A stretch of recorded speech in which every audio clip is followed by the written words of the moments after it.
Good morning, everyone. My name is MightyStream, and I'm going to do your February the 1st, just for today, in a meditation. You can reach me at recoveryofhope21@gmail.com. Thank you for joining this morning.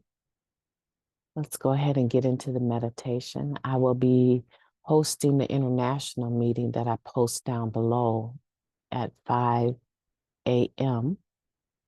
Eastern Standard Time. If you want to join me for 1 hour, that would be amazing. Okay, February 1st, we felt different. Only after surrender are we able to overcome the alienation of addiction. And the title of that is Hardships. And it's taken from the basic text, page 22. But you don't understand, we spluttered, trying to cover up. I'm different. I really got it rough. We use these lines over and over in our active addiction, either trying to escape the consequences of our actions or avoid following the rules that apply to everyone else. We may have tried them at our first meeting. Perhaps we've even caught ourselves whining them recently. So many of us feel different or unique. As addicts, we can use almost anything to alienate ourselves. But there's no excuse for missing out on recovery. Nothing that can make us ineligible for the program. Not a life-threatening illness, not poverty, not anything. There are thousands of addicts who have found recovery despite the real hardships they've faced. Through working the program, their spiritual awareness has grown in spite of, or perhaps in response to, those hardships. Our individual circumstances and differences are irrelevant when it comes to recovery. By letting go of our uniqueness and surrendering to this simple way of life, we're bound to find that we feel a part of something. And feeling a part of something gives us the strength to walk through life, hardships and all. Just for today, I will let go of my uniqueness and embrace the principles of recovery I have in common with so many others. My hardships do not exclude me from recovery. Rather, they draw me into it. Let's take a moment of silence, followed by the we version of the Serenity Prayer. Moment of silence now, please.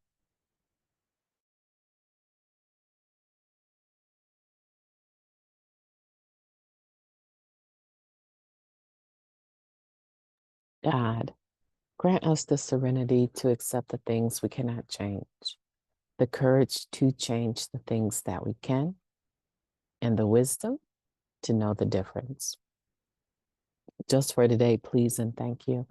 Hardships make you harder. However, by the time you find Narcotics Anonymous, they've made you so hard and so antisocial that you begin to wonder, how in the world can you recover? I heard one addict say, I'm damaged goods. And they were suicidal. So it wasn't like I could just, get over yourself, right? It wasn't like I could just walk away and say, just get over yourself. Everyone has, difficulties. Everyone has been damaged. I couldn't pull that we're all in this together card, right? I could not do that because they were really at the edge, the brink of taking their lives because of their hardships. And they realized that they're using the hardships they passed through as a direct result of the using, or the using they chose to do as a result of the hardships, that it had changed them to a point where they were not relating well to society or anyone, even the people they claimed to love. And they wanted to leave this life. So this is serious, and it can lead to further alienation if we don't get into the program and start doing the work and looking for the similarities instead of the differences. And it's very difficult to do. Most people, when they come to the program, we have a chip on our shoulders. We don't want to be there. We can't even really fully admit that we're addicts. So saying something like, oh, I'm a recovering addict sounds really slick and good, or I'm a grateful recovering addict. All that sounds really good.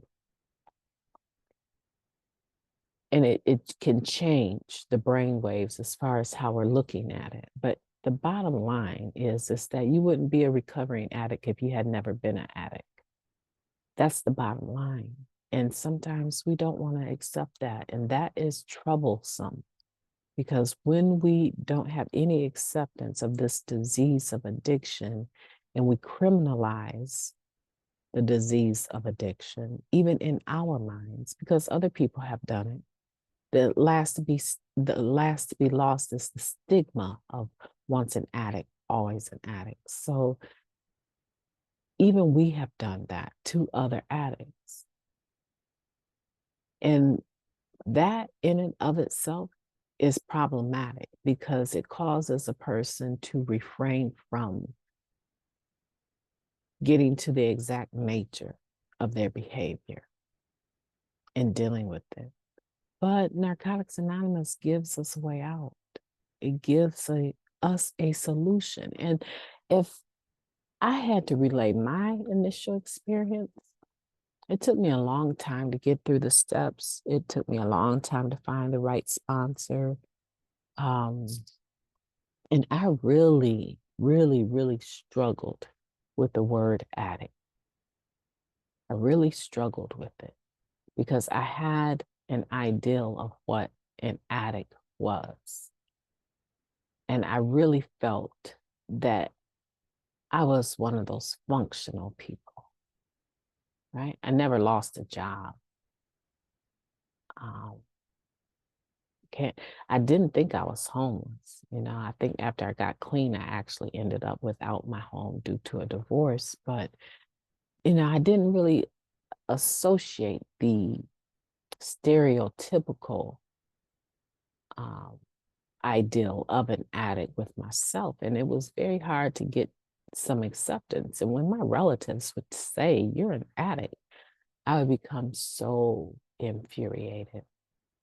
So for me, I just had to accept that no matter what the word, the behavior that came with it was the unmanageability, the obsession and compulsion. And you qualify. And you don't have to go around trying to convince people that you do. And you don't have to go around convincing yourself that you don't. Right? I qualify to be here, just like you do. Hardships and all. And today I want for you to walk away from this podcast saying, you know what? I'm going to stop looking for the differences. I'm going to start looking for the similarities. I'm going to stop using my hardships to say I'm different from everyone else. Because when it comes to the disease of addiction, maybe how you got here may have been different, but the results were the same. You used to live and lived to use, and you hurt everyone in your path as a result of your using. I mean, really, the baseline of that, we are all the same. And so I want for you to be thinking about that today.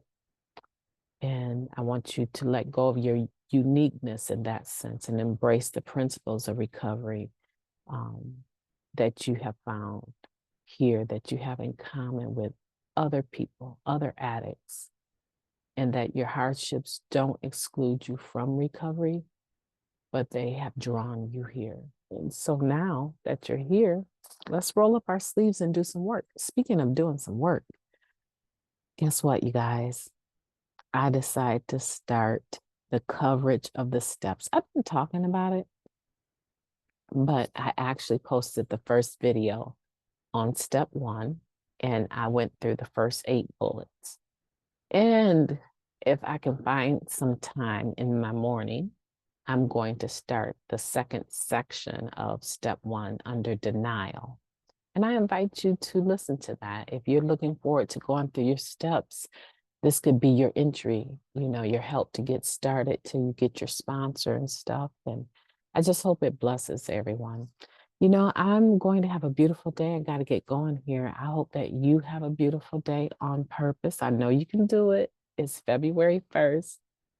We're in the second month of 2023. So don't waste any more time. Go ahead and do the thing that you want to do, that you need to do, and make the best of this day. Talk to you soon.